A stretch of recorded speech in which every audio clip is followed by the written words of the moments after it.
All right, guys, it looks like we are live. I am going to wait here and see if anybody actually shows up because I'm only about 5 hours late. 7:30, 8:30, 9:30, 10:30. Yeah, about 5 hours late. So, not sure anybody's still up this late, but if they are, hopefully somebody will show up. If not, I'm just checking in to let you know that my day was not the greatest, but I made it finally. Oh, we got one person in the room. Hello. Not sure who it is. Welcome. Yeah, this is the better late than never live stream. I had planned on doing this live stream today at 7:30, but as you can see, that did not happen. 7:30 Pacific Standard Time. Two people in the room. What's up, guys? I actually knew this would happen to me if I decided to schedule a live stream, I knew that everything would go haywire. I do have a new mic here. So if you're in the room, I got two people, three people in the room now. So if somebody would go ahead and hit the chat over here and let me know how I'm sounding, if I'm peaking or if I'm too loud, too quiet. New microphone, just got it all set up. It came in today, this morning, and I planned on having it set up early this morning and having it tested before I went live. I literally just set it up 10 minutes ago. So I have no idea how it sounds. I know my other microphone was okay. I'm not sure how this one's doing. Uh, free to travel. Good day from Australia's back in the house. Welcome, Australia. Group 2 Matrix. Looks like an RE20. Yes, sir. Good call. It is not an RE20, though. It is the little brother, the RE320. I am a poor non money making YouTuber, sir. And for your information, I cannot afford a $500 RE20. And actually, I like the black one better. The RE20, as you probably know, Mr. Matrix, is actually like silver, and it doesn't match the shock mount. So I wanted this one, and so that's the one I got. I've done a little bit of mic upgrade since I saw you guys last stream. Just got this mic in this morning. I had planned on this day to be just setting up my studio and getting everything set up. I actually have a light that I bitched about them getting it to me so I would have it tonight for this live stream. But my day was so chaotic that it's still sitting right there in the box. You can see part of it right there. Yeah, there's two parts to it. It's a big parabolic umbrella that is supposed to have a really soft light and should help light this up better than what I have with the lights that I'm using. And I had all of this stuff ordered to come in today to get it all set up. And so I could use it tonight and do this live stream, or this evening and do this live stream at 7:30. And literally everything that could go wrong today, I mean, it wasn't wrong to where it was really negative. It was just everything took longer than it was supposed to. And then I broke my neck to go to Hollywood. If you saw my community tab, I was trying to keep some people updated that keep up with my community tab. I ended up hauling butt to Hollywood. I got to Hollywood like at 7 o'clock when I was supposed to do this live stream. And then I hauled butt back to get here to do it by 9:30. And it's 15 minutes before I got ready to go on. My Verizon This is my Verizon jetpack, which I usually use to live stream because it's unlimited data. It just would stopped working. So I spent an hour trying to get on the phone with Verizon, which if any of you are Verizon customers, I think you probably know that that's actually impossible. So what I'm doing now is using my phone, which is T-Mobile, and I'm doing this live stream on my phone. Don't know how long that's going to work or how long it's going to work out, but just wanted to keep my promise and make sure I did get a live stream going tonight. Let's see what we got saying here. Malls at the kitchen table. Amy Preston, 1957. Amy here from Myrtle Beach. Hey, Amy, good to see you back. Gosh, what time is it over there? It's like 1 in the morning, right? I plan on doing these earlier, but it's really hard for me unless I probably plan them on a Saturday or probably a Saturday night. I might be able to do them earlier. It's hard for me to make a promise to you guys and keep it if it's a weekday because I'm actually working. I have a job. And I was literally, like I said, the time I was planning on doing this podcast today, I was in Hollywood, on Hollywood Boulevard. Let's see. Group matrix, yes, silver. Looks, sounds good. Missing some of the low end. Do you have an high pass? A high pass filter. I'm running this directly into a mixer, and I just had to pull my other mic because I didn't have time to actually really set this up. So it's basically just running off the same settings that I had for my MXL 990, my condenser mic. So I will be dialing it in a little better so I get a little bit more bass to it. Let's see what we can do here really quick. I don't want to mess these settings up too much until I document what I got. Testing, testing. Is that a little bit better, Matrix? It's a little bit more bass to it, I think. Mr. Paul Barger, Mr. Paul Barger made it. Uh, Here from Mom's. I Good to see you, Mr. Barger. How's the van build coming along? You know, you missed the van build. We were all building vans at the van build, and you didn't show up, buddy. It's all good, man. I know you had a good excuse not to, so, or a good reason, not really an excuse. You had a good reason not to. And Amy, it's 2 a.m. there. Holy moly! Thank you so much for staying up this late to catch the live stream. I know it's late for some of you guys. I do apologize. I did everything I could. I thought I was going to be on here at 7:30. I really worked everything this week, so this whole day on Friday would be completely nothing to do. All I had to do this morning was pick up 2 mannequins in El Monte, California, and I literally took my step van to El Monte last night, so I would be right there when I woke up, and I could get those mannequins and bring them directly back to the office. Oh, we have a train coming by. Let me see if you guys can hear it with the new dynamic mic.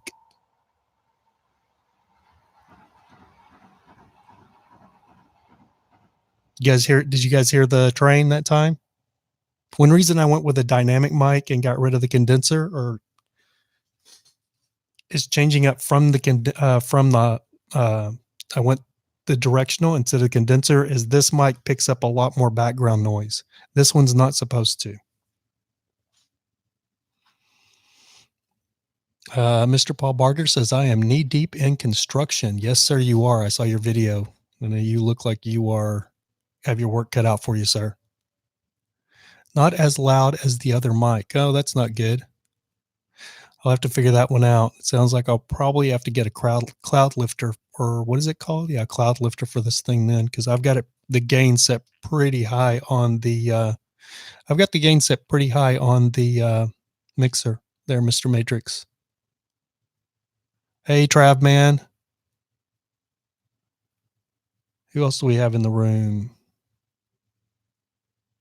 Barely heard the train. Well, that's good. Maybe this one not being quite as loud is a good thing, because you guys don't have to put up with the trains going by. The train is not as loud. Good. Mr. Barger, I bet you are stressed.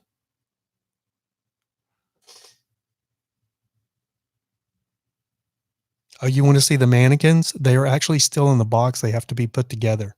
They're just a half mannequin on a stand that we'll be putting t-shirts on, and I will be shooting photos of t-shirts and other apparel that will be put on our website and up on some of them is going to go onto Amazon as well. Okay. Mr. Matrix said I sound good. And for those of you in the room that don't know, Mr. Matrix is actually a sound engineer. So I really value his advice, because one thing I have struggled with for so long is sound. And I think I'm finally, I got to remember to talk into this mic. The one thing about a condenser mic, I can kind of move around. This mic is a directional, so you really got to talk it to the end of it, because if you move away, you really fade fast. But that's the reason it's a directional, because it doesn't pick up all that background noise like this one does. And because this office is so freaking noisy, I needed a directional. I just have to remember I got to stay at the end of the mic talking. But I bought this condenser mic here. I bought this mic, I think in 2014, I believe. And everybody on YouTube at that time said it was the best bang for your buck for a microphone. And that's the reason I got it. And now we're right here by the airport. So there's a big jet flying over. I don't know if you guys can hear that. But anyway, that's the why I went with the MXL 990, because you could get them for 60 to 100 bucks. You still can. You can get them brand new in the box for 100 bucks. And that's a cheap for a mic. Um, and I got it for a podcast that I was doing that I was not doing video. So I just wanted something good for spoken word at the time. So that's why I got that mic. And I also got that mic because I did not know what I was doing with audio, and I wasn't sure I would stay with it. But now that I'm actually at a point where I'm ready to really branch out, spread my wings, I decided to go with a little higher end mic. Let's see what we got. Hi, Trav, man. Let me see if I need to readjust my screen though, because this big, I do love the shock mount, but it takes up so much room. I can't even see can't even see the chat. Can't see what you guys are saying. Let me see if I can spread this out here a little bit. Bear with me, guys. Nope, that didn't work at all. Oh, there we go. Okay, now we got sirens going. Can you guys hear the sirens? Let's see. Ellie Connection says, how have you been doing, Rav? When are you coming to the party RTR? Ooh, let's see. I think I'm going to try to be there on the 18th. Maybe a little bit early if things go right. I'm not sure. But I am gonna head there just as soon as possible. Mr. Barger, I know you are stressed. There's nothing like a lot of work and tearing everything out and redoing it in the step van. But the deal is it's going to be so worth it once you get through with it, brother. You're going to be so happy. I think that new setup is going to be way better for you. And I just accidentally closed something, but it's all good. And let's see. Freedom Dove says, hey, Rav, sounds good. Thank you, Freedom Dove. Good to see you, Freedom Dove. One of my very best subscribers, Miss Freedom Dove. And let's see, Travman, the super chats aren't working for me. You know what, Mr. Travman, I actually enabled them in the settings. I went in and actually, after Van Life Sheldon's told me that they weren't working the last stream, I actually went in and set it up and enabled it. So I'm not sure what the deal is. I'm not an expert at this live chat or live streaming thing. I'm still just winging it. Yeah, guys, Trav, man, if you guys would hit the thumbs up, I would actually really appreciate it. I'm trying to get this Windows set like I had it last week. That's not working out too well yet. There we go. I want to be able to see how many people we have in the room and see the chat. And one thing I didn't count on is this big microphone actually covers up my chat box when it's on this side. So it's always something. You think you got it, and then you're like, oh, well, that's not good. Does anybody drink this stuff? So one of my New Year's resolutions was to do no more soda, but this is probably just as bad or worse as soda. But I had one of these because I just had to stop and grab something. I was dying of thirst. Richard Kimple says, hey, Rav, how are you? How you living? I'm good, Richard. Good to see you, buddy. Good to see you back, Rich. Paul Barger says it already is so good. Yes, sir. I know you love that window and you like that big bed, and Ellie likes the bed, and that's probably where all the magic happens. So, yeah, I totally understand, brother. Amy Preston gives me 5 thumbs up. Thanks, Amy. Freedom Does says, hopefully no more pullovers, guys. Actually, I know Paul's trying to build out the bread truck. Oh, look at there. So, Trav, man, somebody said that the super chat wasn't working, but Mr. Paul Barger just hit me with the very first super chat I've ever had. Thank you, Mr. Bread Trucker. I do appreciate that, buddy. Step Van Camp at Skadden Wash. Link below, guys. Anybody going to the RTR? Mr. Paul Barger he just hit you guys with the link. for the event where we're going to be at the RTR for the Step Van Row. Thank you, Mr. Barger. I do appreciate that. Very first super chat. So the super chat is working, guys. I do appreciate it if you guys drop me $1 or something, but that's not, there's no emphasis on that, guys. That's totally up to you. Mr. Barger, I do appreciate it. I've hit Mr. Barger with a couple of super chats, so he's super chatting me back. Appreciate it. And we have 16 people in the room. So for some of you guys that are on the West Coast, when it's 2 or 3, I guess after 2 a.m. out there, I really appreciate it. I really apologize for not being in here earlier. I tried my darndest. For some of you just getting into the room, I was letting everybody know that I had to work late today. Everything run late. I was going to be back here from El Monte with the mannequins. I'd planned on being back here about 11 a.m. and I ended up being back here at 2 p.m. Because they were having a problem with their billing machine, and I just tried to get cash. Mr. Travman just hit me with $4 super chat.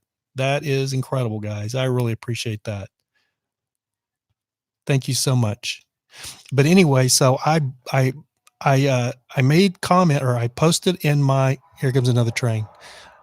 That's the metro, so it shouldn't be too loud. I posted in my tab on my page that I was running late. I apologize for it. I made a beeline to Hollywood Boulevard, met the client over there that I had to meet, and then I made a beeline. I literally was breaking my neck. I still haven't eaten all day. I was going to eat. That didn't happen. So I came back here and I was going to throw this mic. I was going to unbox it, get this mic all set up and get ready to do this chat. And I got everything set up and I turned I hit my browser for Google and nothing happened. I was like, well, that's weird. So, as Mr. Barger knows, everything I use is with this, with my MiFi or my Verizon. It's the unlimited data for us nomads, right? And, I got this crazy message that says battery charged, but you're out of data allowance. I've had this thing for like 6 months, since the 5th and 8th of 2019. And I've never had any problems with it at all. But as soon as I sit down to do this live stream tonight, it doesn't work. And if any of you guys are Verizon customers, with the hotspot, the jetpack, I spent an hour trying to get them on the phone. Absolutely impossible. So what we're doing right now is actually streaming with my freaking phone. I don't know if that'll reach over here. Let's see. Yeah. So I have a T-Mobile phone and I have like 5 gigs of, so we're just going to run that till the wheels fall off. I may get cut off by T-Mobile because it's only 5 gigs and I don't know how much the streaming takes. I don't think it takes 5 gigs, but it might. We'll find out. So if I lose you guys, I apologize. I'll have to get on the phone with Verizon tomorrow and see what the hell's going on. It's got to be something with my auto bill. The other thing is when I set this up, I just set it up, got it working, and I never talked to him. So I don't even remember my passwords. I don't remember the account information. I don't remember any of that stuff. Again, I appreciate the super chats, guys. Got a super chat from Paul Barger, and he wants to let everyone in the room know Step Van Camp is at Skadden Wash. The link is below. So check Paul Barger's super chat there, and be sure to click the Facebook link below if you're going to be at the Party R and the RTR, and it'll give you all the details that he's set up where we're going to be having our step vans this year. If you were at the RTR last year, you know that the step van row was kind of, it's always kind of like anywhere that there's a Nomad gathering where the step van, there's more than maybe 4 or 5 step vans show up and you get that step van row. And the funny thing is, because of Paul Barker, I was calling it the bread trucker row, all RTR last year. But anyway, now we're to a step van row because I actually own a step van myself. So the step van row is always kind of like the premier attraction. It's actually like an attraction. Paul Barger actually knows my friend Sarah very well, who went last year with me to RTR. Paul knows her very well. Ellie Connection knows her very well, and she's just an adorable little person, human herself. But her and I were way back in the far corner of the RTR, of the party RTR, the furthest you could get, back in the party RTR. And the hilarious thing is as soon as we got there and she was asking me, well, what do you want to go see? Or what do you want to do? What do you want to see? And I was like, I'm going to go find the bread truck row because I know Paul Barger and the bread trucks are out here somewhere. Gosh, you guys are hitting me you guys are punching me out with a freaking super chats. So Mr. Travman has hit me with another $2 super chat. Thank you, sir. And then Ellie Connection. Look at you, Ellie Connection. Wow, 2.99. Thank you guys. I really appreciate that.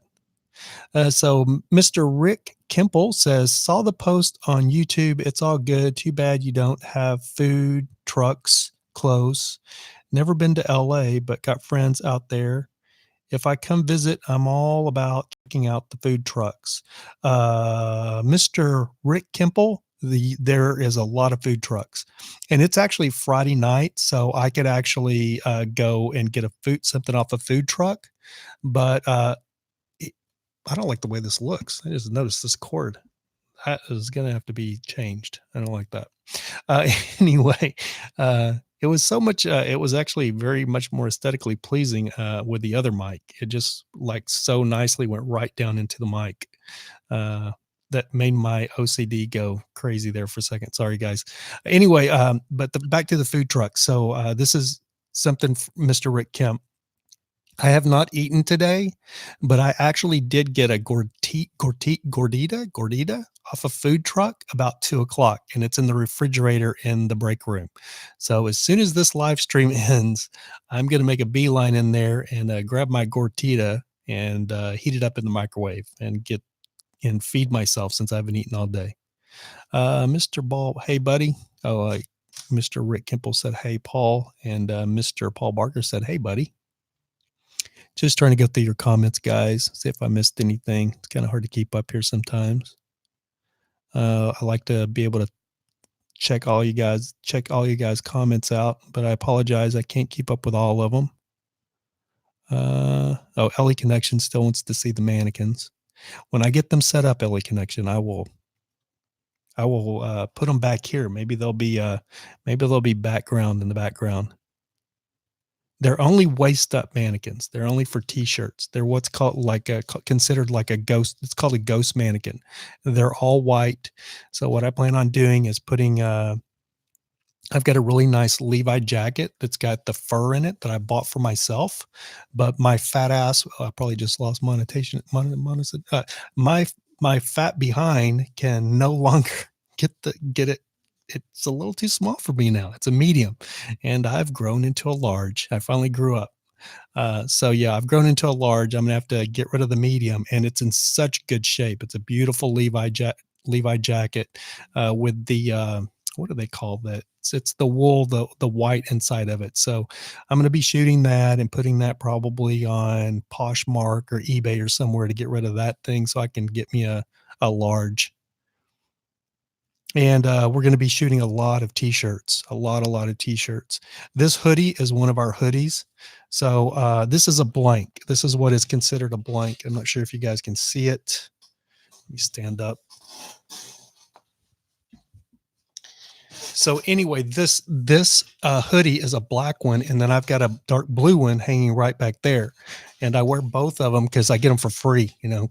So we had the last order of hoodies we went out last week. There was 7,500 of them, and that was the same customer that I went to tonight. Right, I went to that same customer and delivered a little over 500 t-shirts, which is a really small order for us. I'm sorry, it was 1,000 t-shirts, which is a really small order for them and us, because I've delivered 6,000 t-shirts to them before.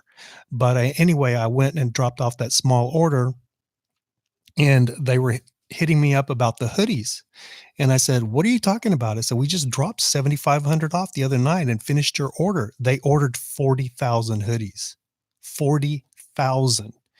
And it took a couple months to get them here and printed, because we print stuff on the front of them. That's what we do. We put like Hollywood, and they go to the biggest Hollywood, what do they call those? Like the t-shirt shops or the souvenir shops. That's where these things go. It's the #1 t-shirt and souvenir shop on Hollywood Boulevard. It's right by the Madame Tussauds. I don't know if you're familiar with Hollywood, but it's right by the Madame Tussauds museum. It's literally right next door. They're the same part of each other, and they're owned by the same people. Um, anyway, yeah, so we did 40,000 hoodies. They're gone. They're already out. They wanted more hoodies. They're asking me tonight. I'm like, "Are you out of your mind? Are you serious?" They're like, "Yeah, they're gone. We sold them." I'm like, "In this one store? That's insane." Yeah, so they're out of the hoodies, and we just killed ourselves to get them all of their last of their hoodie orders last week. Like, literally, I was so stressed out trying to get the last 7,500 hoodies out of here because it was raining, and we were printing and we ran out of room. We were printing and we had to put boxes of completed hoodies that were already printed. We had to put them outside because we were pulling in more hoodies to print. So I ended up having to go to Home Depot and buy all of these tarps and go out there and tarp all of this stuff down because it was pouring rain here in LA last week, which is something that never happens here. And I'm just rambling. You probably guys don't even care anything about my t-shirt story. Let's see. Let me scroll back down. I lost the chat here. Freedom Dove says, LOL, Paulie. Freedom Dove says, are you an Amazon affiliate yet? I can help you through that venue since I spend a lot of money there. Yes, Freedom Dove, that's exactly that's exactly, we are affiliates. I have my own affiliate and my own store. I used to do fairly well with it. I used to make a lot more money on my Amazon affiliates than I did on my YouTube AdSense. But for some reason, people don't pay much attention to that anymore, so it's dwindled. I used to make a couple of hundred, $200 or $300 a month with my Amazon affiliates.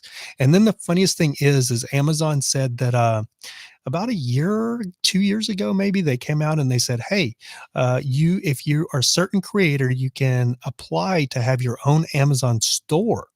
So that's what I did when I was Vagabond Days. When this channel was Vagabond Days, I applied for Amazon to get my own personal Amazon store. As soon as I got that store and went through and spent a day setting all of that up and putting all the products in my store, my Amazon died. I don't know what it was, but it killed my Amazon. That was like the end of it. And it's never done anything since.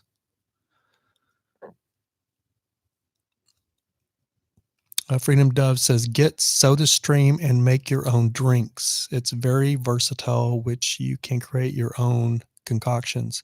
You know, somebody else told me that it's your own soda, like, right? It's your own soda water.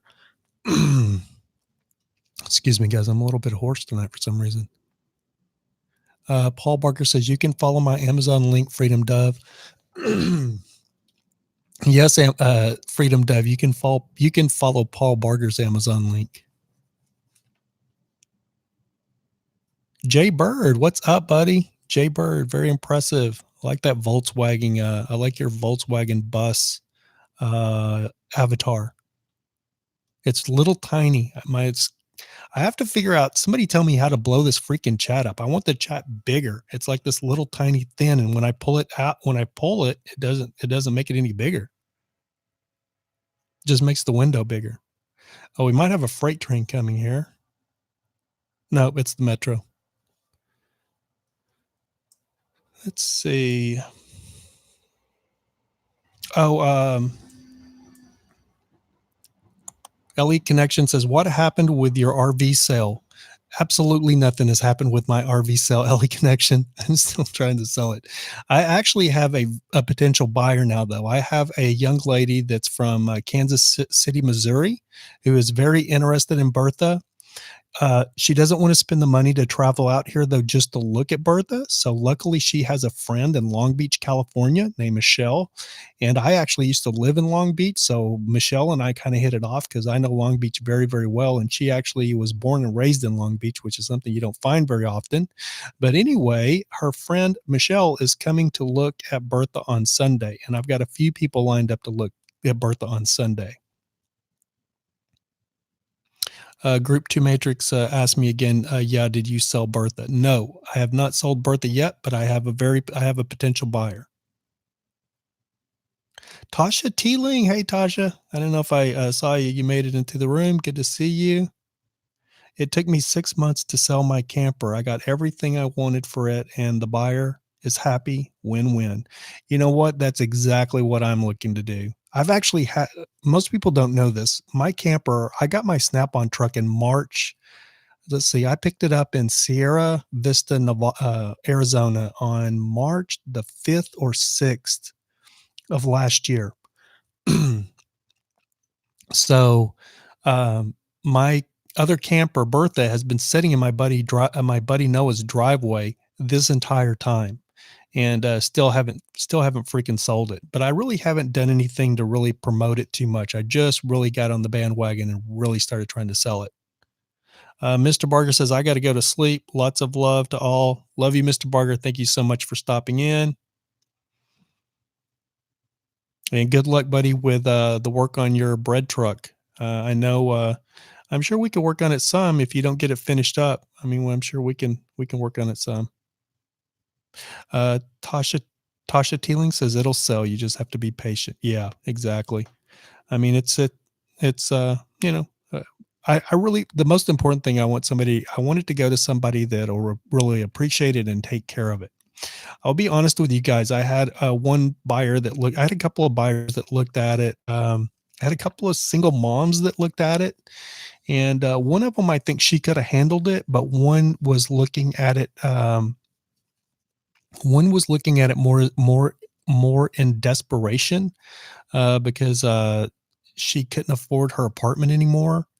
And I knew that she probably couldn't afford the RV either because it's an older RV, you know what I mean? And I think she was just buying it just to be living in it, and probably wouldn't kept it up. So I really didn't follow up with her as much as, I don't really know that she was serious about buying it, but I was a little bit leery of her buying it because I think Bertha needs somebody that's, it's a little bit not really mechanically inclined, but somebody that actually has the know-how and the upkeep, or, to keep it a nice rig. Good night, Paul. I appreciate you coming in, buddy, especially as late as it is. Tasha Teeling says, I loved that rig. Oh, you loved your last rig that you sold? Well, you have a nice Dodge now. I'm looking forward to seeing what the paint looks like when you get through painting it. For those that you don't know, Tasha is actually painting her. She's painting her van herself. What do you have? Is it a sports mobile? I mean, no, not a sports guy. The one that Hobotech has. Mr. Rick Kemple says, I found a guy recently on here called Deluxe 2.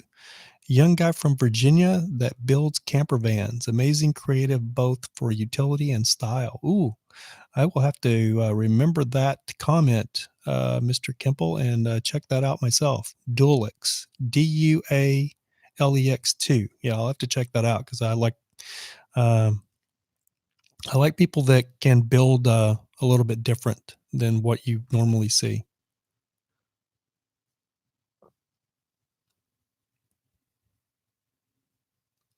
Tasha Teeling says, I would have made it like new, but the stars didn't align. Hate it when that happens. Mine's a 2000 Dodge 3500 conversion van that's been unconverted. Oh, okay. Just a conversion van, huh? I thought you had the road truck. That's what I thought it was. That's what Mr. Hobotech has, I believe, is a road truck. Those things are way expensive. 23, 24, $25,000 for like a 98, 99 model. You can find them now for like 14, 15, but they're still way up there in price, especially for like a 2000. Just the Metro. That was the closest Metro to the building. If you guys could hear it. Group 2 Matrix says, do you deliver in your Snap-on truck or a company truck van? And where do you park the Snap-on truck safely? So, Mr. Group 2 Matrix, I actually do a delivery about once a week in my Snap-on truck to Hollywood, just hauling T-shirts. But sometimes I haul 6,000 T-shirts. But we're getting a company truck, so that's going to end because I'm tired of putting the miles on my truck and the wear and tear. It's just not worth it. Freedom Dove says, I like the new mic. Oh, thank you, Freedom Dove. As Mr.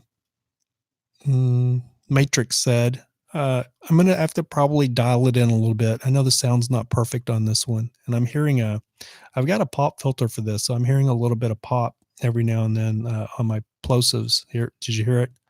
So it's supposed to have a built-in windscreen in the end here, but I have a windscreen for it. I actually have two now. One on my old mic and one on this one came. This one came with this one. But when I stick it on there, it's kind of quiet, and I really don't like the way it looks on this one. So I'm trying to do without it. So I'm going to try to talk across the mic more than right directly into it. So they say if you kind of talk across the end of it like this, the plosives aren't as bad. See, if I go plosives, plosives, plosives. So hopefully it'll work out. We'll see. Tasha Teeling says, oh, we're going to show that. Tasha Teeling says I'm gonna PO Mr. Dave. Dave who, Tasha? Dave? I don't know who Dave. Is there a Dave? I don't know if there's a Dave. So anyway, guys, let me know what you think because, oh, damn trains. Let me know what you think because for those that you don't know, Mr. Camo Dave, he does another news channel. He's one of the other news guys. And he's another Nomad news guy, and he has a channel called the Camo Dave channel, and he talks about the Nomad community as well. And he actually did a little segment on me with my live streaming, my last live stream, and he was really perturbed that when I was doing the last live stream, and he was actually right. I mean, he was right. It was actually good advice. This mic was like covering my face, kind of like this, but it was only when I was looking at the chat over here on this side. When I was looking at the camera, it was like this, but when I looked at the chat, it was like this, and so that really bugged him. So he made a point of that. He made a point of that in his video. And when he did that, I said, you know what? I've been wanting this other mic set up, and here it is. So now I'm not blocking my face. You guys can see me just fine. It doesn't matter where I go. You can see me just fine, and the mic is not blocking my face. And this setup here, I mean, wasn't a cheap setup, as Mr. Matrix will tell you, Group 2 Matrix. He was a sound engineer, and he knows exactly what this setup is.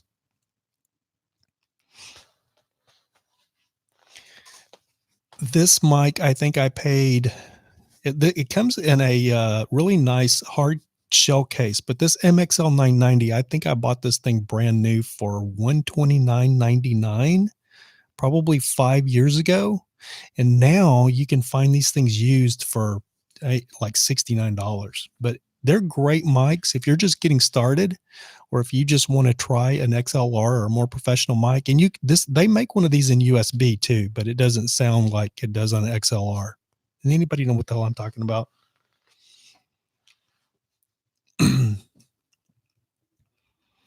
Let's see. Tasha Tailing says it's a sexy setup. Thank you, Tasha. That's exactly what I was going for. Sexy setup. What? What the? Okay.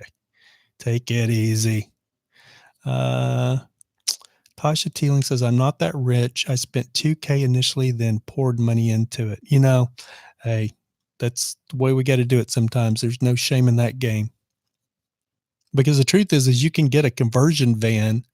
You can literally get a really good conversion van in really good shape for, like Tasha said, 2,000, or you can find one with low mileage for, 4,500, and then, just a little at a time, build it out. And, build it into your RV.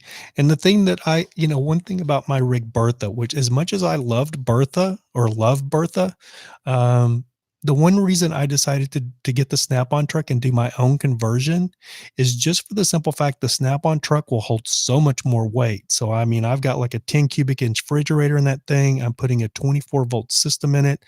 I'm putting hopefully 1,700 watts of solar on the roof. I don't know if you guys have seen my Instagram.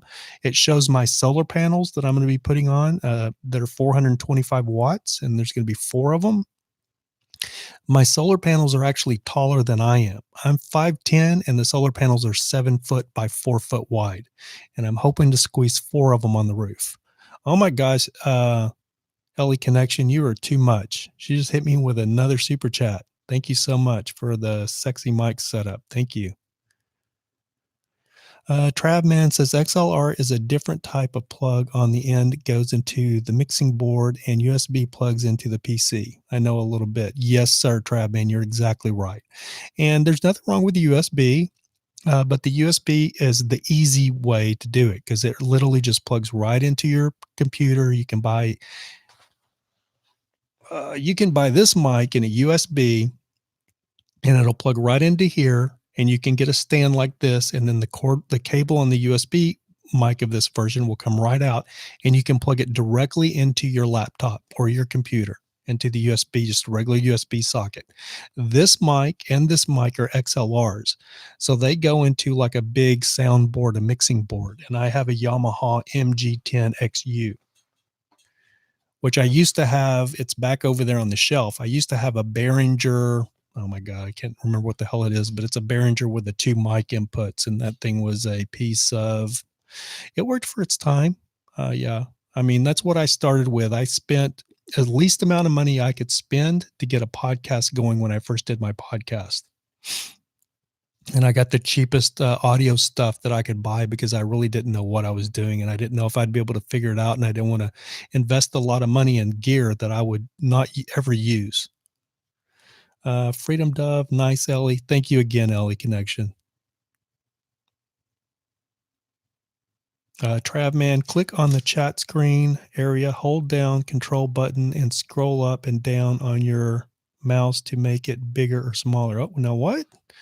Yeah, I want the chat screen bigger. So he says, click on the chat screen area, hold down the control button. Oh, on the keyboard.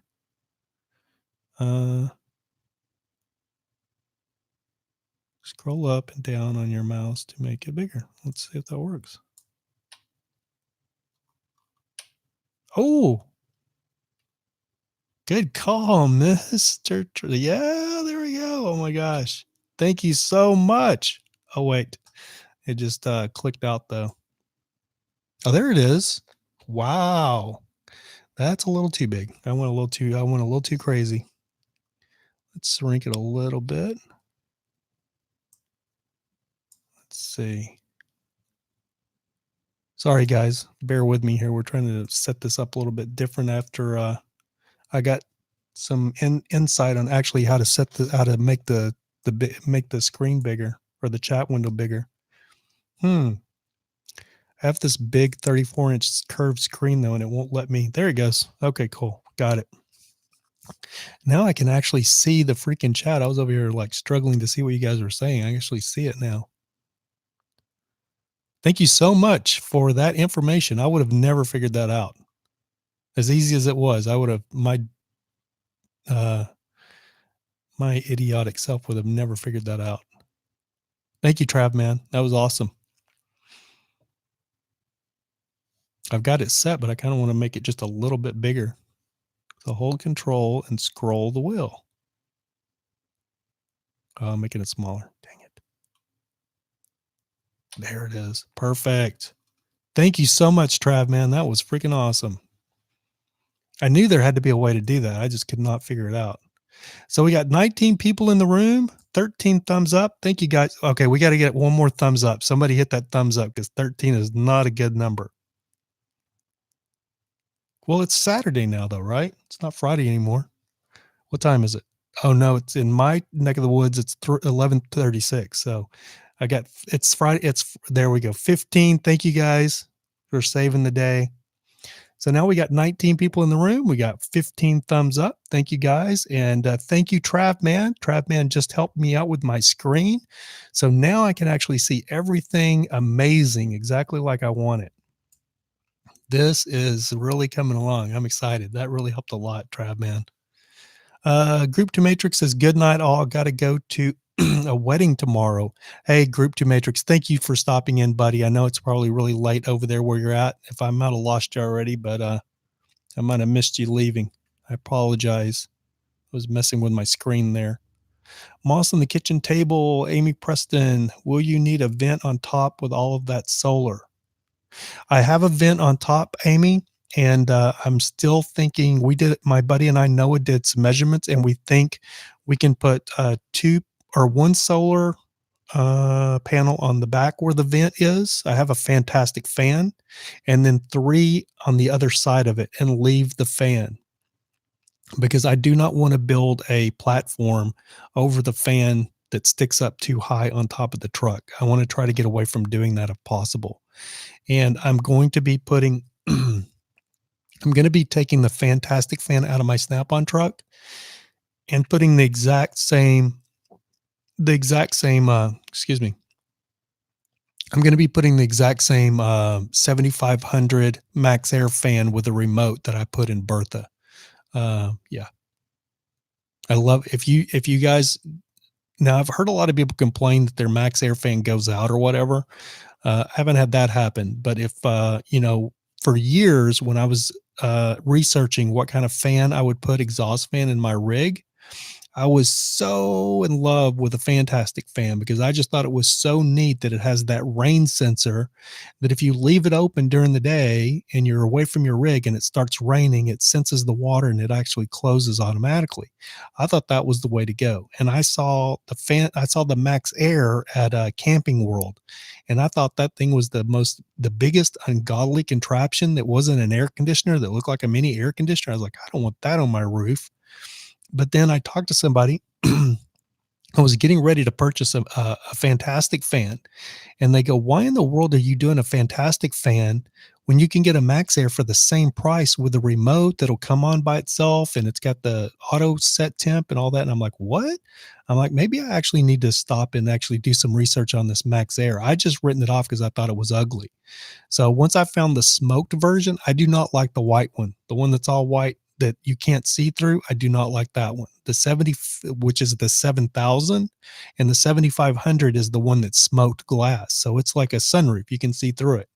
But once I did my research and found out that you can use the Max Air when you're driving, it can be open and you can drive when it's open. You can have it open when it's pouring rain. I was like, yeah. And then the one I got has the remote, and it also has that auto feature. So you can set the Max Air on automatic, and it'll automatically come on at a certain temperature and vent all the hot air out of your rig. And that is a huge difference in the summertime. And let's see, where are we? Yeah, I'm a computer. Travman says, yeah, I'm a computer technician, so I know quite a bit about PCS, how to build them, and how to program them. Oh, Mr. Travman. I might have to hit you up sometime because I'm a computer nerd to an extent. I'm just not really that technical savvy anymore for some reason. Pulp Master. Hello, Pulp Master. Good to see you, buddy. Welcome. We got 20 people in here. That is insane. It's got to be it. What time is it there? It's 11:40 here. So some of you guys, it's got to be going on 3 o'clock out there. Free to travel. Thank you so much. Free to travel. Hit me with a $2 super chat. Thank you, buddy, so much. Welcome to the room. I didn't see you before. I think you just got here, maybe. Welcome, welcome. Moss at the Kitchen Table by Amy Preston, 1957 says Max Air has been around for years and makes a good product. Yes, I agree. I agree, Amy. And here comes the Metro again. Nice, free to travel. Yes, thank you so much, free to travel. I totally appreciate that, buddy. You can make them bigger for you. So I just got Mr. Travman. I just got a Alienware X51 R3. I know a lot of people trash that little PC. I love mine, and I bought it for my Snap-on truck because it actually only has a 300-watt power supply, which I need lower power for my Snap-on truck. I know a really nice big gaming unit can have 650 watt to 1,000-watt power supply in it.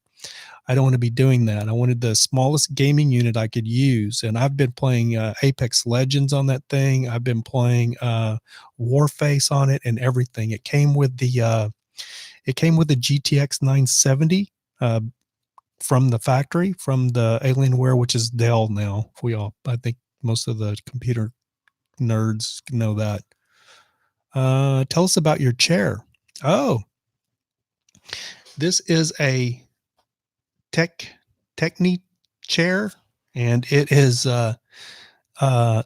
it's a super expensive chair for a gaming chair. But I bought it brand new. Okay, so I reached out to Techni Labs for this chair, and I was looking at one of their cheaper versions, and I was also looking at that's called Respawn. I had really planned on getting a Respawn chair, but then I decided to go with this white and black motif in my studio here. Oh, hi, Debbie Pavlik from Tennessee. Hey, how are you? How's the weather over there? Is it pretty cold over there? So anyway, Ellie Connection, back to the chair. And I decided to go with a black and white chair. When I looked at the black and white, or decided I wanted black and white, I ended up finding this chair. And this was the one I really wanted, because it's huge and it's amazing. The Respawn is really nice too, but this one is actually better and had a lot better reviews. The Respawn chair is like $160. And that was the reason I slept in a chair like that all summer. Not fun. Tasha dealing. Hey, well, whatever works. You should got an air mattress. Anyway, so this Technique chair, it is very comfy, Ellie. It really is. So this Technique chair, it's got the lumbar support in the back, and then it's got this one up here. So this particular chair on the Techni side, I reached out to Techni and was like, hey, like you guys, like, I want to do like a YouTube and have it they didn't care. They're looking for big high-end gamers. They're big gamers with a huge following and stuff like that. So I even took a picture and tagged them in it. They didn't give me the time of day about this chair. So I was not going to buy this chair, but I was looking at one that was cheaper. They have another black and white one, but it's like $160. This one is like $385. And I couldn't afford that. But one day I just decided, I'd been checking the Facebook market. I'd been checking the Facebook market for gaming chairs, and lo and behold, well, let me tell you where I found this chair. There was a gamer girl that's a gamer on YouTube, and she had this exact chair, but this black was purple for hers, because she was a girl. So they make this in purple and white as well. And she had the purple version. So I wanted the black and white, and literally found this thing brand new. Damn, Metro. I literally found this thing can you guys hear the train now? I'm wondering if you guys can hear the train. Anyway, I actually found this chair. This kid was selling it. His mom had bought it for him for a present, and he didn't like it. So they sold it brand new for $100. It had never really been set in.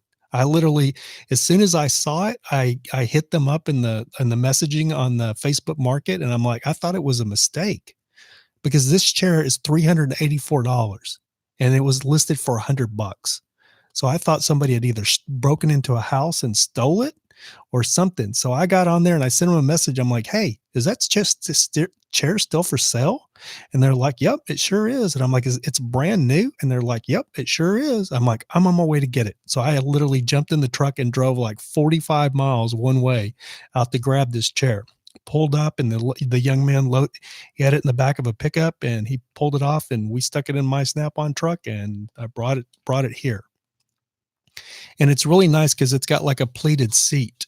I'll stand up really quick and see if I can show you guys. I don't know how this will work, but it's a really nice chair.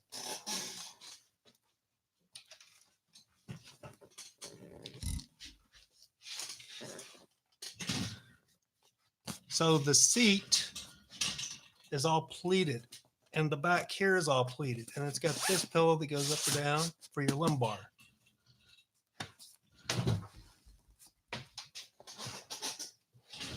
I bet that was interesting, right?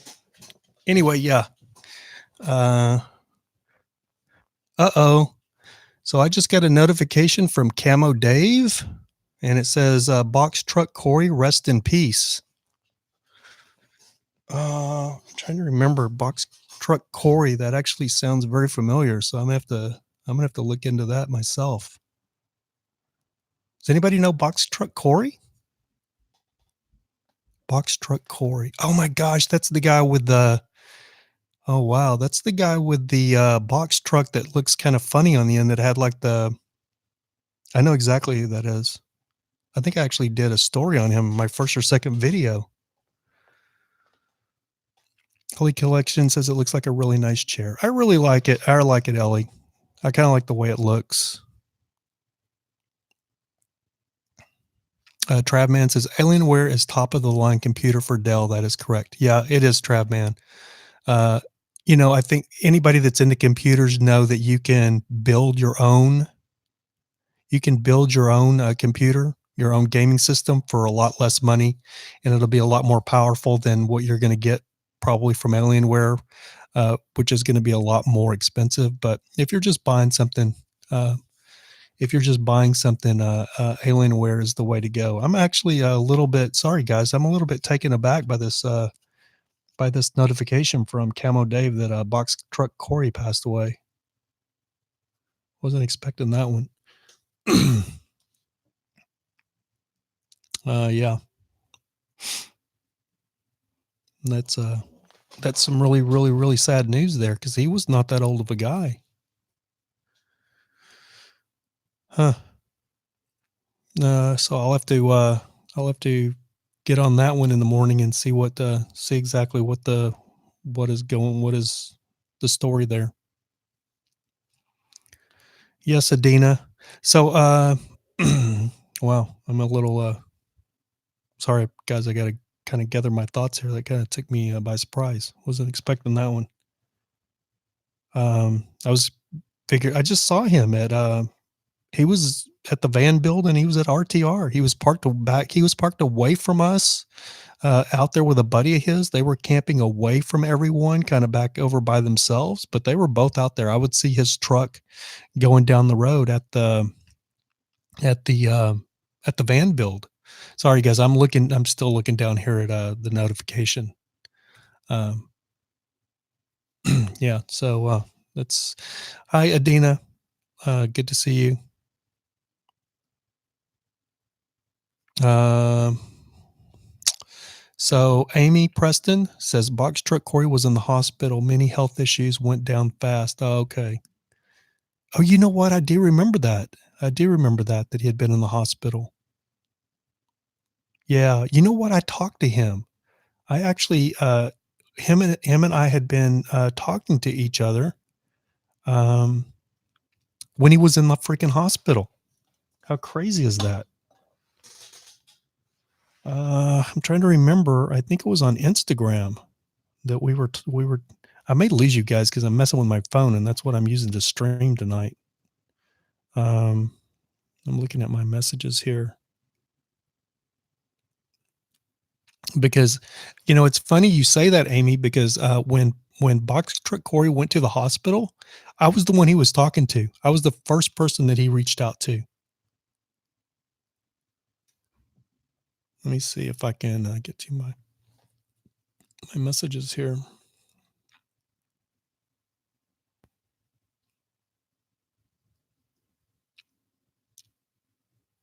I'm not seeing it. It's like anything else. It's like anything when you're looking for it, you can't find it. But yeah, him and I had Odin Stock. Are you still in here, or are you in here tonight? I've got your messages. Still looking for my messages with Box Truck Corey.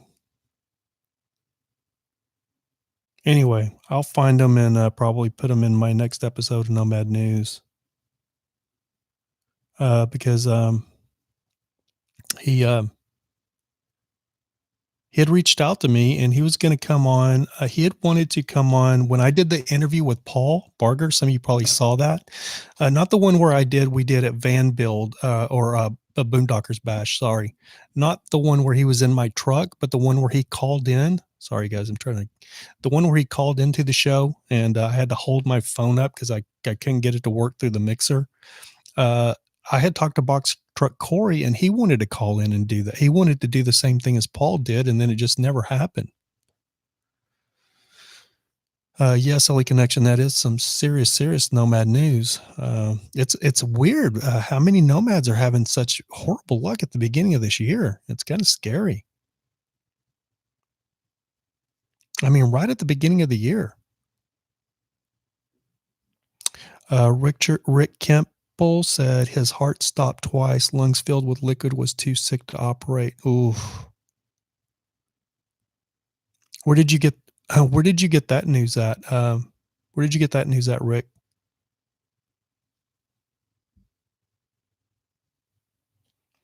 Was he Canadian? I'm trying to remember if he was Canadian. Sorry, guys, I'm messing with this mic. Free to travel. You retracted your message. Oh, the other RV news guy. Yeah, okay. Yeah, you can say Camo Dave on here. It's no big deal.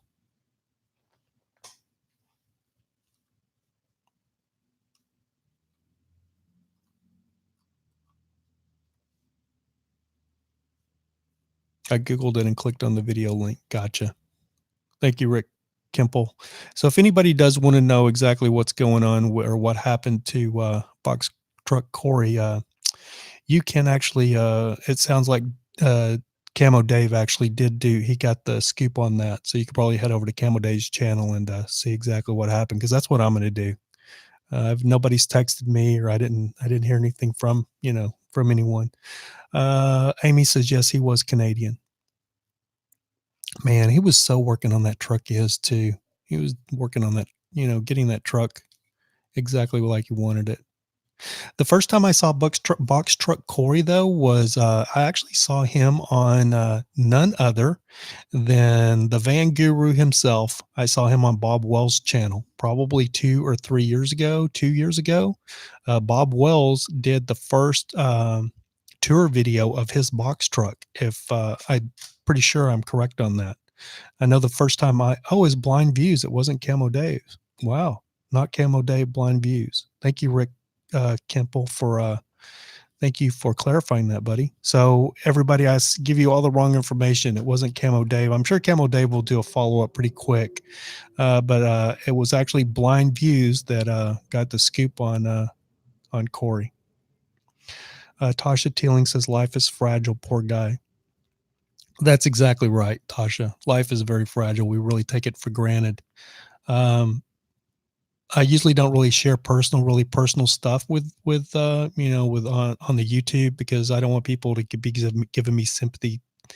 I'm not looking for sympathy, and I don't want people to think that I'm using my own personal life tragedy for for views. So I really don't really say anything, but it was literally just on the 7th of this month was the 10th year anniversary of my oldest son, who passed away in 2010. So it's funny. I think I'm going to do a YouTube. What do you guys think? I'm actually thinking about doing a YouTube video on Nomad Nation, just basically talking about losing a child, because most people don't experience that. We all experience losing loved ones. I mean, that is the way the life progresses. It's set up that way. We're all going to lose our parents. We're all going to lose people. So and we expect to lose our parents and stuff like that. It starts with our grandparents, then it'll go to your parents.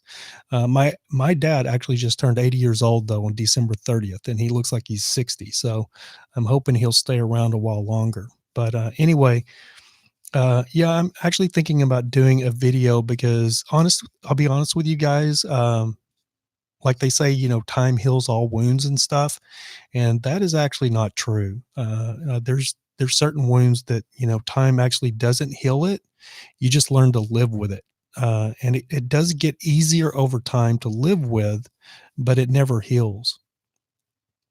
Thank you, Adina. Thank you, LA Collection. I think I'm going to do a video where I just basically give my own life advice on how to deal with losing a child. Um, now, my son was grown. He was 21 years old when he passed away, so he was already grown. But the thing about losing a child is when you lose them, I spent the best years of my life. I'm not gonna say I sacrificed those years because I didn't, because he was a blessing. Both of my boys are blessings, but I did spend the best years of my life to nurture him and to try to give him all of the life tools that he would have. So when he was grown and when he was a 21-year-old man, that he could be able to just thrive in life. So, I think Trav says I lost quite a bit of family members throughout my years on earth so far. Yeah, we all do. That's one thing, my son passing away, that's one thing that it really did teach me, that people die. We all die. People die. It does happen. It's part of life, and it could be anybody. Because I lost my son, I really, you just kind of, you're just sliding through life, and you hear catastrophe happening to somebody else, and you're like, oh man, I feel bad for them, but you just kind of feel grateful that it wasn't you. James Wilson says, I lost my sister. Oh, we lost that one. Oh, there it is. Uh, James Wilson, I lost my sister yesterday afternoon. Head on crash, 57 years old, hard damn pill to swallow. James, my condolences. Um, it's weird because my step uncle, my stepmom, her brother passed away yesterday, and his name was James. Yesterday morning, he had a massive heart attack, and his daughter, who was with him, reached over to grab him because he said he felt like he was going to faint, and he was dead before he hit the floor, they said. So, yeah. Rick Kemple says the other guy I watched his live stream Saturdays did one of his personal suicide, and it was a very positive for many of his viewers, and they appreciated it. Thank you, Rick. Appreciate that feedback. Yeah, James Wilson, you're very welcome, man. I mean, um, yeah, we're all sending you love, James. You losing your sister, and especially when it's a car accident. I mean, that's just such a, people drive. I see people driving crazy, and I'm like, man, all it takes is one screw up, and you were such a big hurry to get where you're going, and now, you know, yeah. I'm really sorry to hear that, James. My condolences. There's no words. People always, one thing, and another thing about losing my son is, on social media, people always kind of have these cookie cutter responses. Just like my condolences, or my heart goes out to you, my condolences, and stuff like that. Or what they always, a lot of times, what they will say is, "I can't even imagine." They will say that a lot. I can't even imagine. Rest in peace. And um, I don't really try to use a lot of words when people lose someone, because you won't find the words. You don't have the words. And when you use words like just rest in peace, my condolences, it's just not, it just doesn't come off as, it really doesn't come off as genuine. It just, Christina Harper, he died of a heart issue on Wednesday. And I'm sure you're talking about box truck Corey, Christina.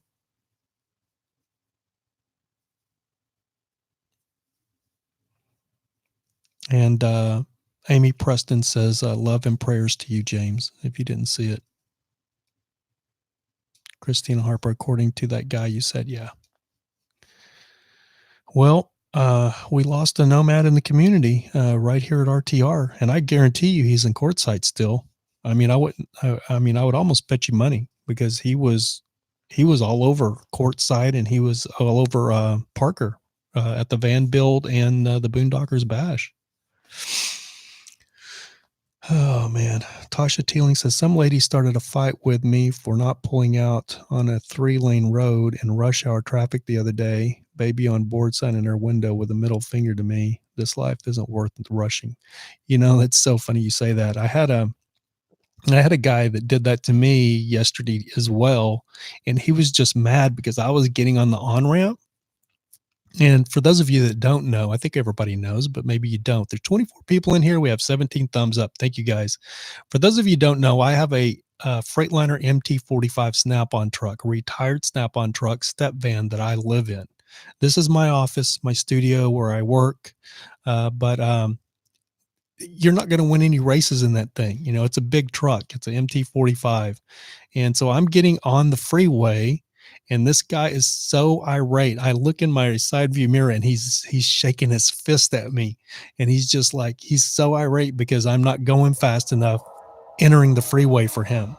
And then he jumps out beside me and he comes right up to me and he didn't realize that I was looking in my mirror. My mirrors are big because it's a big truck. And I'm looking in my big mirrors and I can see him back there just cussing and he's losing it. He's losing his shit back there. And so he flies up right beside me and man, I just look out the window and just start mad dogging him. I'm like, what? And then I just start kind of drifting into acting like I'm going to drift into him a little bit. And he like freaked out and took off. I was like, man, these MFers. I'm like, dude, you're in a little tiny car. Do you see how big this truck is? I could literally run you over if I went road rage, you'd be done. Frida Travel says wave and smile. That is the best advice right there. That is actually the best advice. And I need to learn that lesson myself. I actually do that from time to time, just, hey. But yesterday I was like, yeah. Tasha Teeling says, yeah, they don't like it when you throw your weight around. Yeah, that's very true. They kind of freak out when they realize that you're way bigger than they are. And we're way bigger than they are.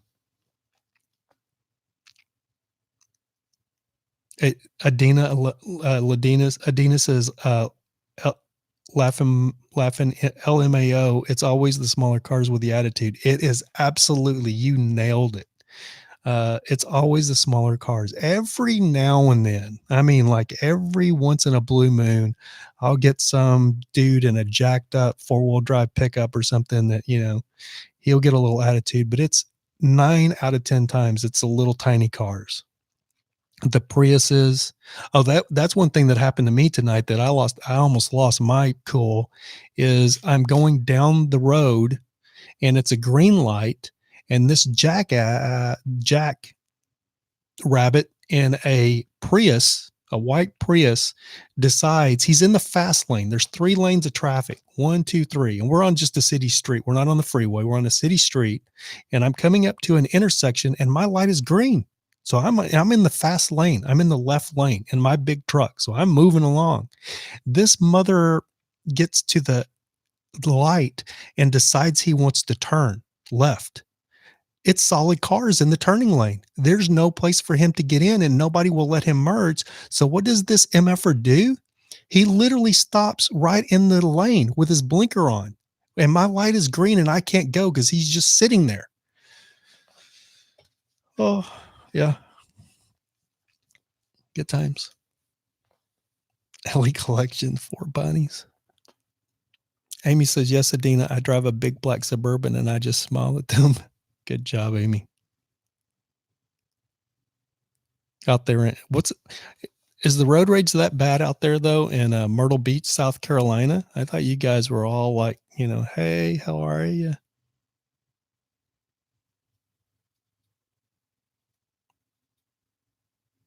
Tasha Teeling says, I'm an a-hole in my GTI, but only to fast cars with other a-hole drivers.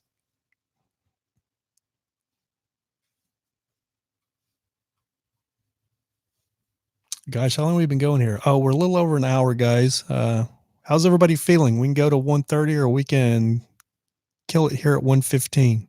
You guys ready to get some sleep? 12:06 here. So on the East Coast, it's got to be 3 o'clock out there. So what do you guys think of the new mic? Does it sound, I think it sounds, I think it's a keeper. It's 3:15 there on the East Coast, says Christina Harper. Whew. Talk about the RTR. Okay, Ellie Collection.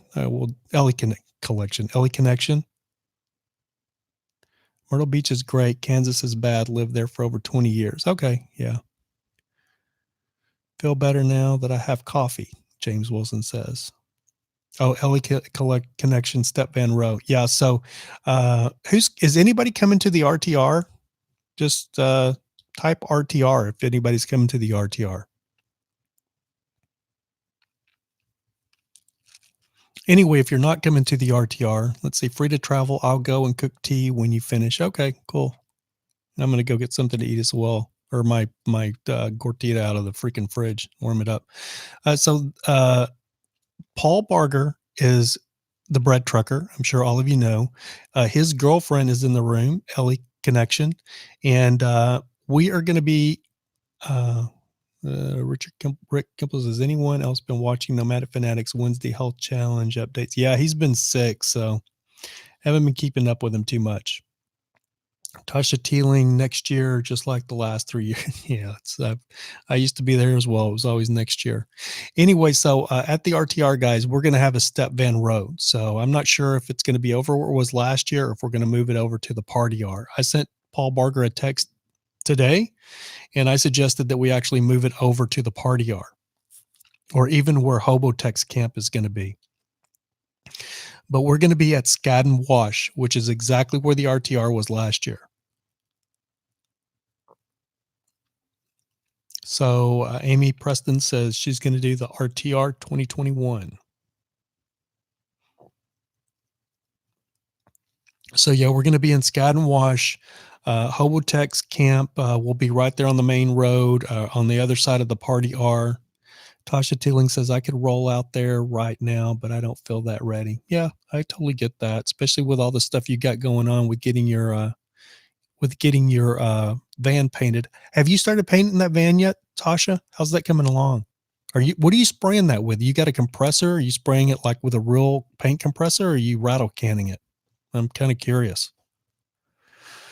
Debbie, good night, sweetheart. Thank you so much for stopping in. Sweet dreams. Rick Kimple says, by the way, going back to my last week's comment, Eric commented on the lack of views of his Disney trip precedent. Yeah, comment, huh?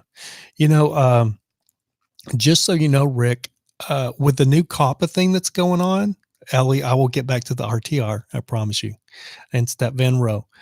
With the new COPPA thing that's going on, I think everybody's views are suffering. I know mine are. I went from, having 1,000 views minimum to 400 and now 200. So I think the COPPA thing is killing a lot of people's views right now. And I'm sure it's happening to the big YouTubers as well, not just us little small YouTubers. So anyway, guys, the Step Van Row is going to be closer to the Party R. I don't know if you guys know where the Party R was, but if you come off of the main road, the one that's got all the craters in it, and onto the dirt road, you're going to go down, and then it'll be the first turn into the left will be where the Party R is. The first major turn in at the down at the very end where the road curves back to where it went into the RTR last year. And went straight into the RTR, and the party R was 2 or 3 drives before the main entrance to the RTR. So that's where we all plan on being this year. I think probably the party R area. If anybody was at RTR last year, I think the party R area is going to be big enough probably for everybody that's going to show up this year at Skadden Wash. I could be wrong. We may see 500 rigs, but I know the party R will hold probably 100, 150 rigs. And I think that's probably what we'll have at the party R. Tasha Teeling says it's done. Deciding on what to do next. Sprayed the base white. It's clean, just not outrageous like I wanted it, or like I wanted yet. Debating. Van is solid. Need my bank account to be. Yeah, I totally understand that. Costs money, man. When you start putting it into these vehicles, it costs money. Ellie, did I say left, Ellie? Yeah, you turn to the right. Sorry, turn to the right. You turn right. It's all rights. Turn to the right. It'll be like the first major right before you get to where the old straight in for the RTR was last year. There's already a bunch of people out there, Ellie, so there's no way we can miss it. I just don't know if we'll be able to put a sign. I don't think we'll be able to because I know last year they had a party R sign. You were there last year, weren't you, Ellie? They had I don't know if I saw you last year though. They have last year in the party R, They put a sign up for the party hour, and they ended up the BLM or someone went and told them that they did not have a permit for an event, so they could not have a sign up advertising anything. And there was some speculation that Bob was the one that was behind that. I don't really believe that. Could have been. I don't know. I mean, it was his event. Travman, yep, it's 2 a.m. here, Central Standard Time. Going to bed. Good night. Hey, Travman, thank you for the super chat, buddy. All there's like 3 or 4 of them, buddy, that you did. Thank you so much. Where are you at, Travman? Central Standard Time. Before you go to bed. Yeah, Ellie Connection was there last year. We need to make signs. That's what I'm saying. I don't know if we can. Travman and I remember Rav, you can hit me up on Facebook if you have any questions about computers. Thank you, buddy. I appreciate that, man. Thank you so much. Thank you so much for the guys for the super chat. You guys really didn't have to do that. I really appreciate it though. Good night, Travman. Peace, brother.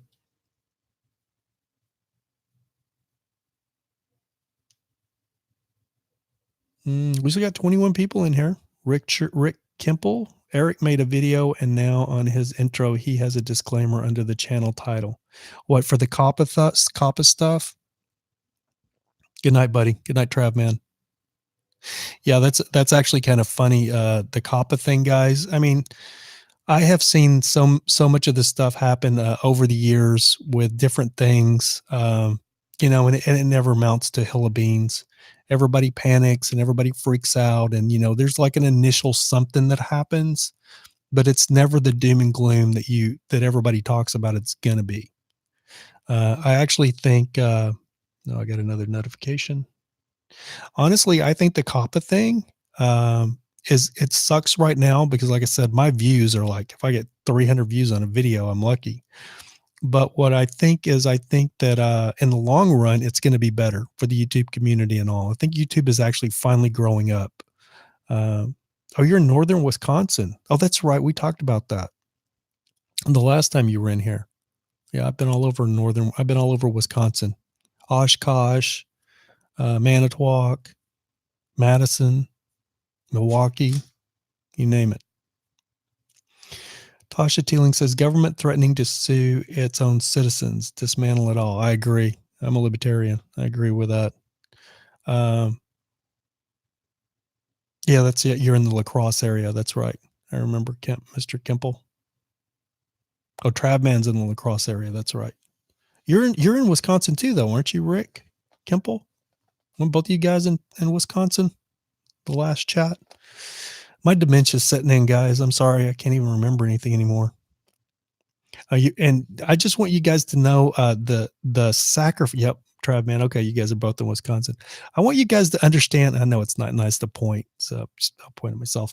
I want you guys to understand the sacrifice I'm making for you guys because it is freaking cold in my office, and I have my heater off. I have the heater off because I don't want the noise, the background noise. I don't know if you would hear it, so I have the heater off, and it's getting a little bit chilly in here. Mr. Kimple says, no, I was commenting to Trav. I'm in La Crosse. Oh, okay. You said La Crosse, but I know you're saying La Crosse. Okay. Yeah. I bet it's cold up there tonight. What's the temperature up there in Wisconsin?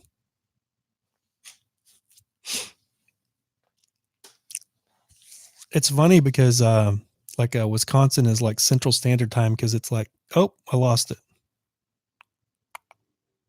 Oh, we lost the feed, guys. I don't know if you can still hear me.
Oh, I hear you. I see you free to travel. What are you going to talk about? Hopefully, we're back. We should be streaming again. Anybody see me? Okay, good. Uh, so just so you guys know, I went through everything, getting all of this new mic and this new equipment. And the one thing that I forgot to do was get my power supply. I ordered one for my camera. It was the wrong one. So I got to order a different one. They sent me the wrong one for the wrong camera. So I have to get a different power supply. So I'm running my camera off battery power and the battery went dead. So that's what happened there. So it's 1:25. I'm going to wrap this thing up at, we're at 1:20, an hour and 25 minutes. I'm going to wrap this thing up at 1:30, an hour and 30 minutes. So we got about 5 minutes left. So if anybody wants anything, if you want to get up on your soapbox and have something to say, right now is the time to do it, guys.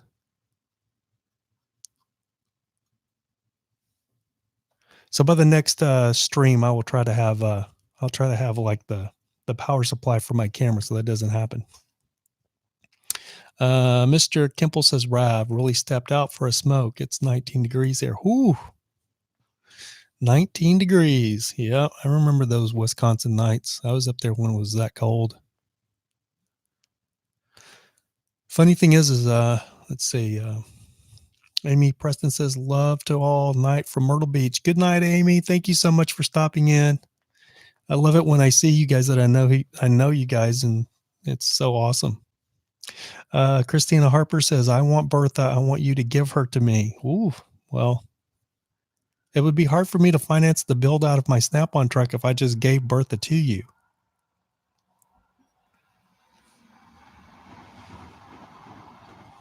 But it's funny because you're like the fourth person to say that.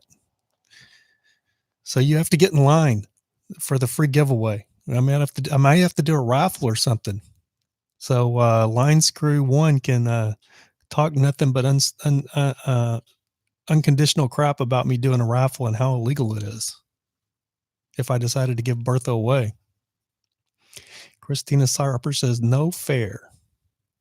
Rick Kimple says, we're a hardy bunch here. It's not bad, actually. No wind. Oh, yeah. It's not that bad up there in Wisconsin when there's no wind. But the lakes are all still froze over, right? Can you guys, is it cold enough this winter that you guys can drive out on the lake and ice fish yet? Just Rick Kimple, I don't know how old you are, but you may remember this. The last time I was in Wisconsin, I can't remember which lake it was. Oh, it might have been Minnesota. It was Minnesota. There was a bunch of people out on the lake ice fishing, and like there was 2 or 3 brand new Ford pickups, and the ice gave away and they all went through the ice. All the pickups did. But I will tell you a story, Mr. Kimple, about one night I was up in Wisconsin, and I think it was in Manitowoc. I can't remember exactly where I was. Appleton, Manitowoc. I'd come down from Iron Mountain, Michigan, into Wisconsin. I came around the entire UP of Michigan, and I came all the way across the top of the lake, and then to Escanaba, and then down to Iron Mountain, Michigan, and then down into the top of Wisconsin.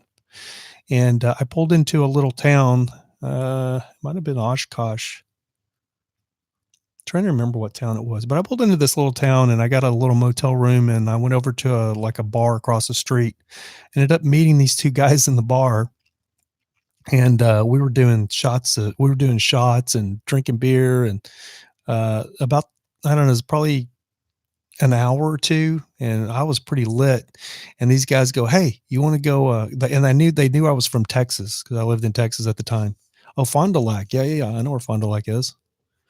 Almost, I'm from Fond du Lac by Lake Winnebago. Yeah. This happens every year. Trucks, cars, lake, idiots. Yeah. I take it you're not an ice fisherman then. Anyway, these 2 guys, since I was from Texas, they asked me if I wanted to go bar hopping with them because they were leaving and they were going to meet some girls. And they're like, there's going to be all these girls, and like, you should go with us. And I'm like, I'm kind of cool here. It was just like a little corner bar that we were in. Rick Kimple says, We'll show that. So anyway, uh, we were in this little tiny bar, and they're like, "Let's go. We're gonna go to these other bars." And what I didn't realize when I agreed to this, they were gonna go to these other bars in these other towns in Wisconsin, and we've been drinking. I'd probably had 4 or 5 shots. I only drink Jameson these days, but I think they were doing like Jim Beam or Jack Daniels or something, and we were doing shot after shot. Um, and I'd probably had 4 or 5 beers at least. And these guys wanted to leave and go to another bar and go bar hopping. Well, I reluctantly finally said yes. So we ended up going out the door, and I thought we were going to go get in a truck or something. And we go around. Well, we go around, and these guys have 2 snowmobiles. Idiot's problem in the state with that attitude. Yeah, I hear you, Mr. Kimple. Anyway, these guys have 2 snowmobiles. And I'm like, oh man, I'm not going to ride bitch on a snowmobile all the way wherever we're going. Anyway, these guys go, do you know how to drive a snowmobile? I'm like, no, I have no idea. I've never been on a snowmobile at all. I can't even remember if they called them snowmobiles. Seems like we're calling them something else. I can't remember. But anyway, long story. I'll try to make this a long story short. So anyway, I get on the snowmobile. They run me back to their house, and they have this big barn and garage type thing. Open it up, and they pull out another snowmobile and give me like a big jacket and the gloves and the helmet and everything. And we're gonna go. And then they let me know we're going to this other town that is literally like 20 miles away. And we're going to go, Dina says, riding it. Right. Hello. So anyway, we're going to go to this freaking town and like 20 miles away. And I'm like, what? Are you guys out of your mind? And they're like, just follow us. And I'm like, okay. So they give me like this little quick drunken crash course of how to operate the snowmobile. And I'm not really scared of anything. So I'm like, yeah, we can do this. Let's do it. Plus, I'm a little drunk. So I'm like, yeah, let's do it. And then, so we take off. Let's see, 8,000 tickets at $2 each. So anyway, we take off, and these guys are doing like, I didn't realize snowmobiles were that fast. I thought a snowmobile did like 30, 40 miles an hour. These guys are doing like 70 miles an hour, however fast those damn snowmobiles would go. Maybe it just seemed like it was that fast because I didn't know how to ride them, or I'd never really ridden one. And so I'm trying to keep up with these guys, and they are literally leaving me. And what I did not realize is I had seen it from the roads, from the highway, but I didn't understand exactly what they were. But in Wisconsin and Minnesota and Michigan up there, if you guys are not familiar with that area, in the wintertime, they have snowmobile roads that are actually they're roads. There's even signs out in the middle of the woods, turn left 12 miles to Oshkosh or whatever. And so anyway, I'm following these guys in the middle of I'm from Texas. Remember this. I'm living in Dallas. I don't even do snow. And I'm following these freaking 2 idiots. They're doing like 70 miles an hour on it, maybe 60, 70 miles an hour on the snowmobile. And they are leaving me. They are so far ahead of me. They're like a quarter of a mile ahead of me. And I'm doing like 45 or 50.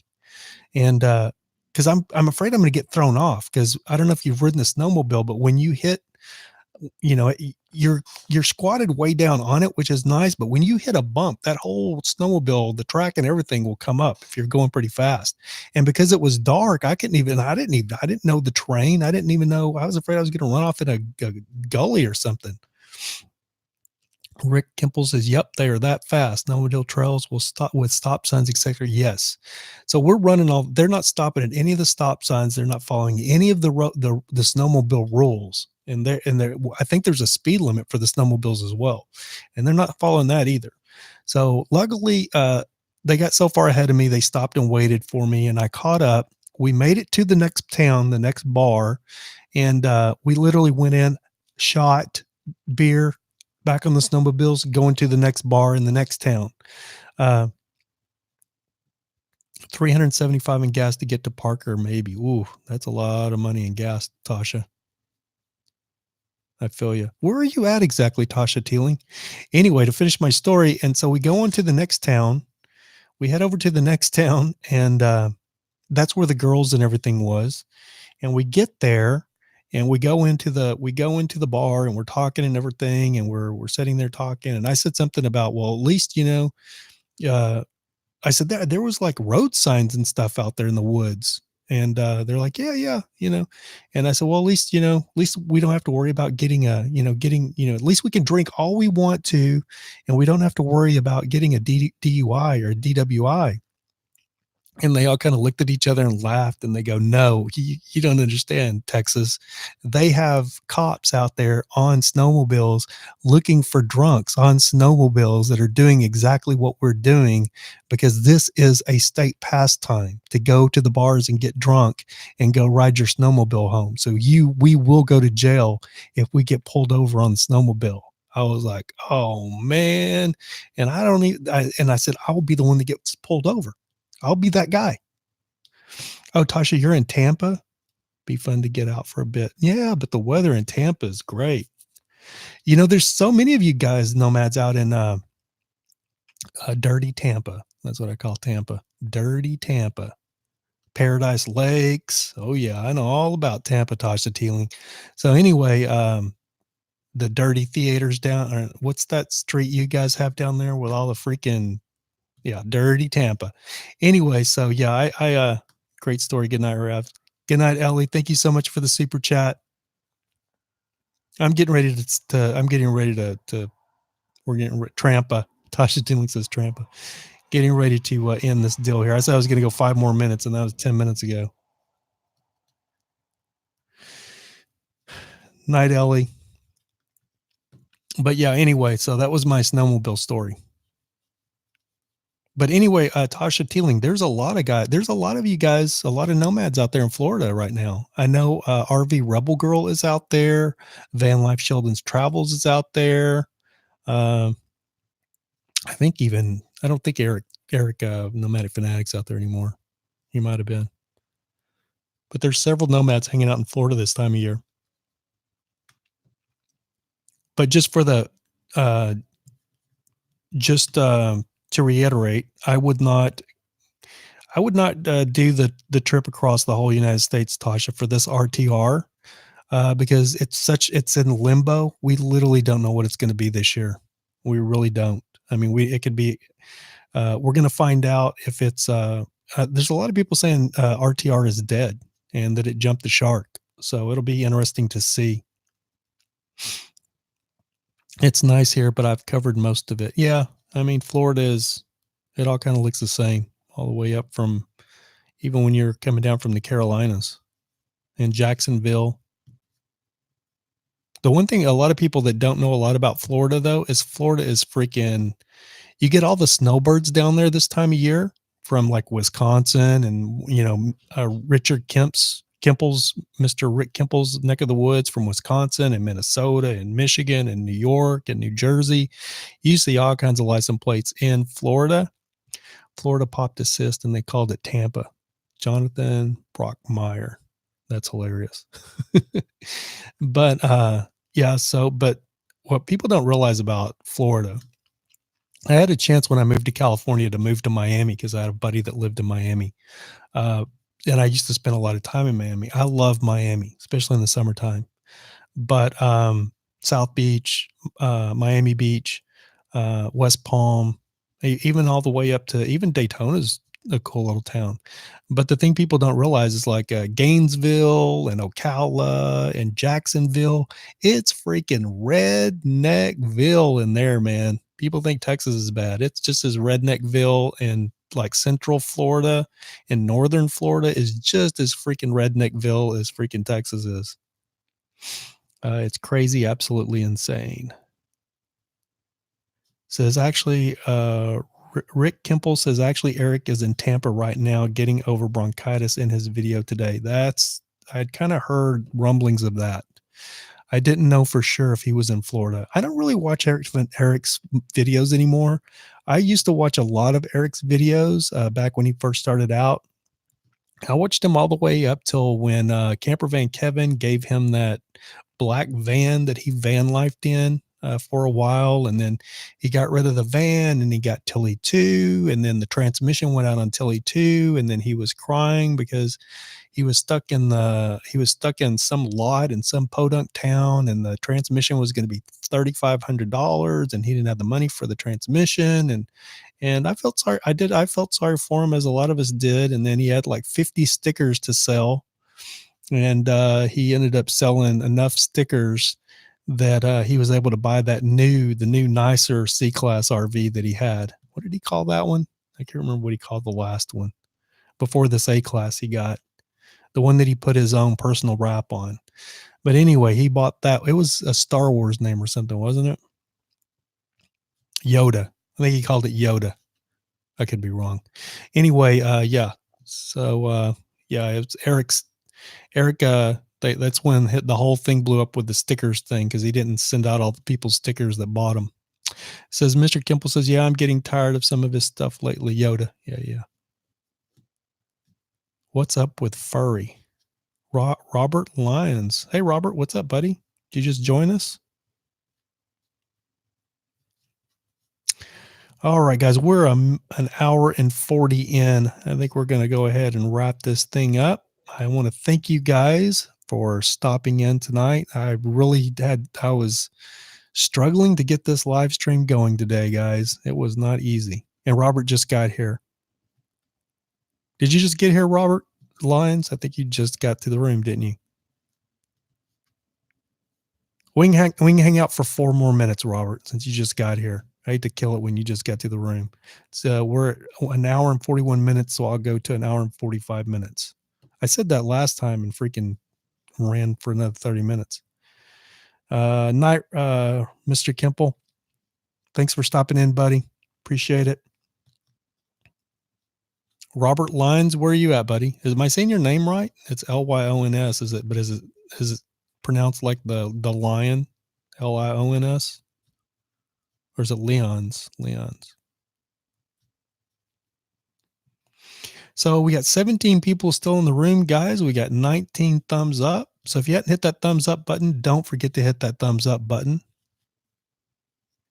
If you enjoyed the chat, that is. Adina. Oh, you're in Encino, Robert. Nice. Encino, California. Encino man. I'm in LA, brother. So you're not far away. We're probably about 25 miles apart. I'm 4 miles south of downtown LA.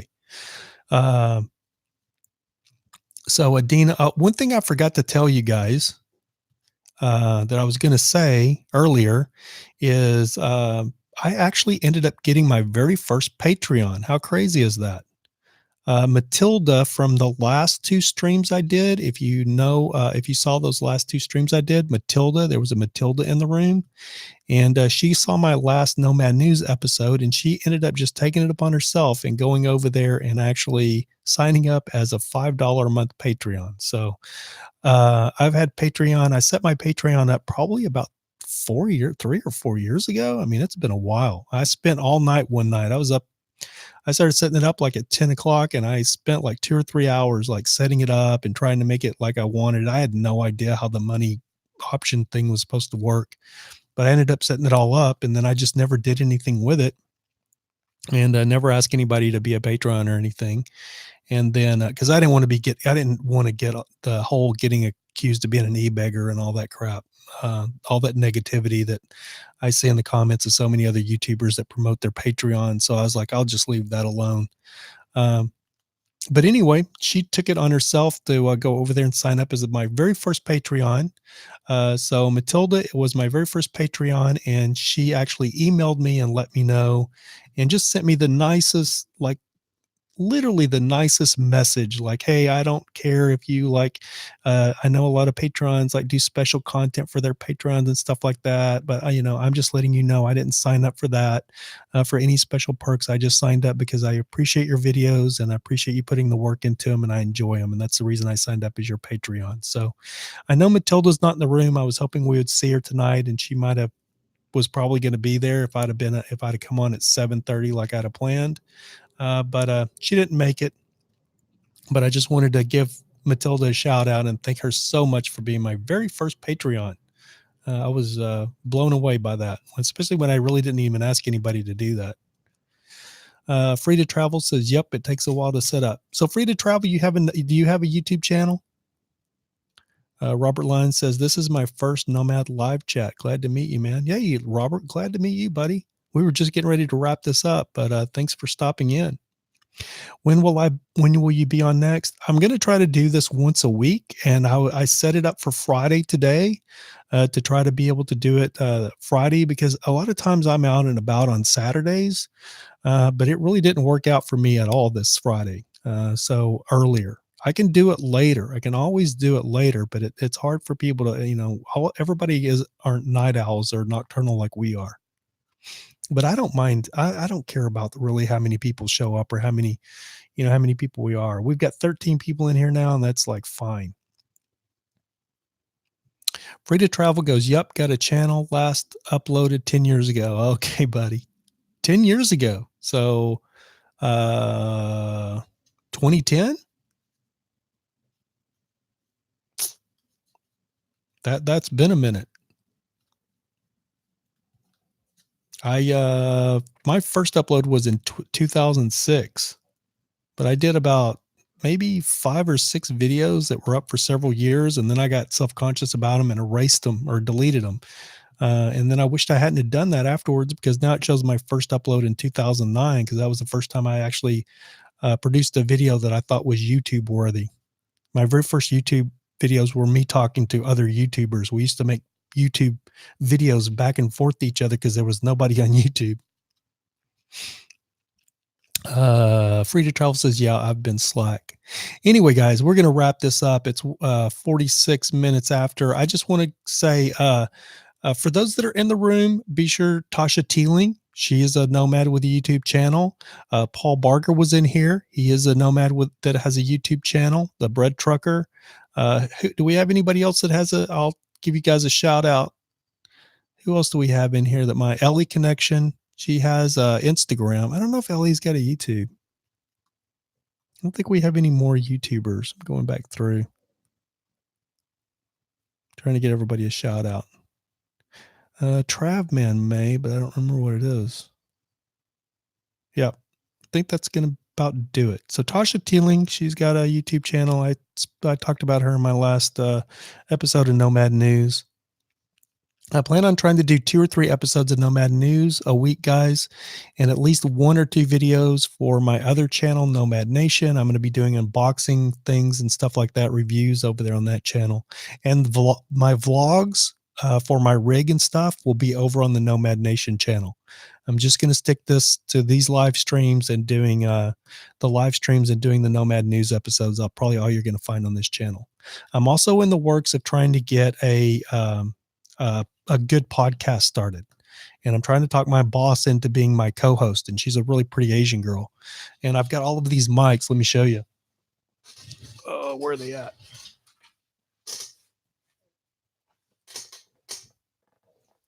So these are the new mics for the podcast, and they're all the same mic as this one, the MXL 990. So we have 4 mics now for the podcast, and my mixer can have 4 guests. So I've just got all the XLR cables in today and all this stuff. So hopefully we'll be doing some podcasting at RTR at Step Van Row, because that's where we'll set it up. Thank you, Adina. Thank you so much, Adina. All right, guys, I'm going to wrap this thing up. I'm ready to go get something to eat. It's been about 24 hours since I've eaten. So I think I'm going to go grab something to eat. And just want to thank you guys so much for stopping in for this live stream. If you want to give me some more feedback on the mic, or if you want to email me, you can always email me at Nomad Nation TV, or I'm sorry, Nomad News TV at gmail.com. I have way too many freaking email addresses. So it's again, Nomad News TV at gmail.com. If you have any tips or anything on any kind of nomad stories, or if you have a question for me, or if you have a question about Bertha, the rig that's for sale, you can always hit me up over there at nomadnewstv at gmail.com. Anyway, guys, let's see. Yoda Doug's Tool Collection channel. Jesus loves you. Thank you, Yoda Doug. You just get here, buddy. You just got to the room, and I'm getting ready to get off of here. The Salt Lakers. Do you have a disco ball? Do you have a disco ball yet? The Salt Lakers, I do not have a disco ball yet, but maybe that's in the work for some like Saturday Night Fever if we do the stream on Saturday night. Anyway, guys, I'm going to try to make my mind up on the Friday or Saturday night, though. doing the stream. Yoda Doug, yeah, you just got here. Well, we're just signing off, buddy. I probably for the Salt Lakers and Yoda Doug. I apologize. Yoda Doug, do you have a YouTube channel? Looks like Yoda Doug's Tool Collection channel. And the Salt Lakers, do you guys have YouTube channels? We'll shout you guys out if you do. Try to send some people over there. We have 14 people in the room. Don't forget to hit that thumbs up, guys, if you enjoyed the stream. And I really am going to kill it now. It's 150. So thanks, guys, for, okay, so the Salt Lake Center is Disco Ball. Is that your channel? Oh, Yoda Doug says he did. Jesus loves you. Yep, everybody, Jesus loves you guys. If you have a YouTube channel, just spit it out there right quick.